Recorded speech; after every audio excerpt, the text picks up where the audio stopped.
नाज़रीन, हिन वक्त असां ॻोठ अरबाब जम्मू अबड़ो में मौजूद आहियूं।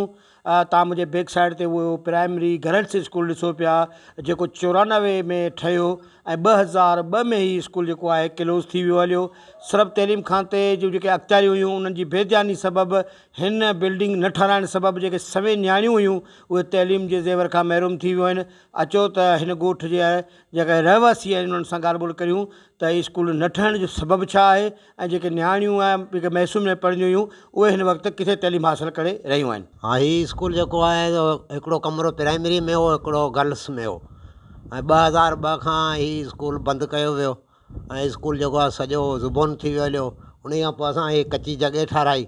उन खां पोइ वरी पास्टरनि जेको आहे सो ही स्कूल जो ॿार कोन्हे इहो अहमाल ॾेई बंदि करे छॾूं ऐं उन खां पोइ न मास्तर मिलियो ऐं न असांजा ॿार जेके आहिनि हिन पसगराई में 50 ॿार आहिनि उहे जेके आहिनि सो तइलीम खां महिरूम आहिनि। पोइ हुते पिया तड़पनि हुते पिया तड़पनि। ॻोठ अरबाब जम्मू अबड़ में इहो प्राइमरी स्कूल आहे।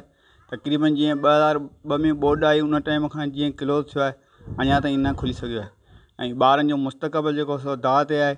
असां काफ़ी मरतबा एजुकेशन खाते में दरख़्वास्तूं ॾिनियूं ऐं कालम बि लिखिया त हीउ स्कूल महिरबानी करे खोलायो, पर अॼु ॾींहं ताईं न खुली सघियो आहे।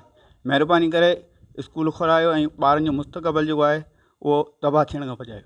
हिन स्कूल जा शागिर्द CSS करे 20-22 ग्रेड ताईं पहुता आहिनि, पर ही तइलीम खातो ख़बर न आहे कहिड़ी निंड में सुतल आहे। ऐं पाण हिते हेड मास्टर हुअसि, 1998 में रिटायर थियो आहियां।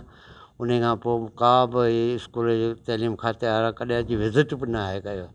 तव्हां पाण पोज़ीशन ॾिसो पिया, असांजे हींअर आदमशुमारी बि जाम आहे ऐं गवर्नमेंट चए पई त असां हंगामी तौर ते तइलीम में वॾो इनकलाब आंदो आहे। इनकलाब ई तव्हां ॾिसी वञो। हाणे ज़रूरत इन ॻाल्हि जी आहे त फौरी तौर ते सिंध गवर्नमेंट ऐं चूंडियल नुमाइंदा हिन तइलीमी इदारे खे हलाइण जे लाइ फौरी तौर ते हिन बिल्डिंग खे तइमीर कराइण लाइ हंगामी बुनियादनि ते कहिड़ा उपाउ वठनि था।